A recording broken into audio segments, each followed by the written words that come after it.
చిత్తూరు జిల్లా కుప్పం మున్సిపల్ పరిధిలోని బేట్రాయస్వామి ఆలయాన్ని అభివృద్ధి చేసేందుకు ముఖ్యమంత్రి చంద్రబాబు నాయుడు చర్యలు చేపట్టడంతో స్థానిక టీడీపీ నాయకులు హర్షం వ్యక్తం చేస్తున్నారు. ఈ సందర్భంగా వారు మాట్లాడుతూ కుప్పం మేనిఫెస్టోలో ప్రకటించిన విధంగా అధికారంలోకి రాగానే బేట్రాయస్వామి ఆలయాన్ని అభివృద్ధి చేసేందుకు ముఖ్యమంత్రి చంద్రబాబు ముందడుగు వేయడం సంతోషంగా ఉందన్నారు. ముఖ్యమంత్రి చంద్రబాబు నాయుడు ఇచ్చిన ప్రతి హామీని నెరవేరుస్తారని పేర్కొన్నారు. ఈ కార్యక్రమంలో ఆలయ అర్చకులు ప్రతాపసింహ తదితరులు పాల్గొన్నారు. స్వామి దేవస్థానాన్ని ఒక టూరిజం ప్లేస్గా చేస్తారని హామీ ఇచ్చారు. ఆ కుప్పం మేనిఫెస్టో కూడా బేట్రాస్వామి అభివృద్ధి చెందాలని పెట్టారు.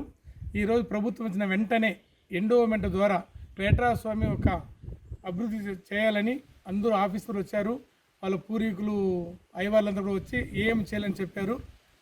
చెప్పినాక వాళ్ళన్నీ రాసుకొని పోయినారు. తొందరలో వర్క్ కూడా స్టార్ట్ చేస్తారు. ఈరోజు మన కుప్పం ముద్దుబిడ్డ నారా చంద్రబాబు నాయుడు మేనిఫెస్టోలో ఈ కుప్పం ప్రాంతంలో ఉండేటువంటి దేవాలయాలన్నీ కూడా అభివృద్ధి చేస్తామని చెప్తే అప్పుడు అందులో చాలా టెంపుల్తో పాటు బేట్రాయస్వామి టెంపుల్ను కూడా మేనిఫెస్టోలో పెట్టినారు. కాబట్టి ఆయన ఈరోజు ఎండోమెంట్ వారి ఎగ్జిక్యూటివ్ ఆఫీసరు, అసిస్టెంట్ కమిషనరు, ఇంజనీర్లు, స్థపతుల్ని వీళ్ళందరినీ పంపించారు. మేము కొండ మీదకి తీసుకెళ్ళి అవన్నీ దేవాలయం అన్నీ చూపించాము.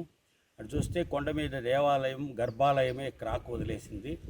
తర్వాత ముఖమండపాలు అవన్నీ కూడా చాలా పురాతనమైనది కాబట్టి అన్నీ కూడా క్రాక్ వదిలేసిందే. దానివల్ల మళ్ళీ కొద్దిసేపు ఆలోచన చేసి సార్ రీకన్స్ట్రక్షన్కే పెట్టాలని చెప్పి మొత్తము పునరుద్ధరణ చేయాలని చెప్పి మళ్ళీ మేము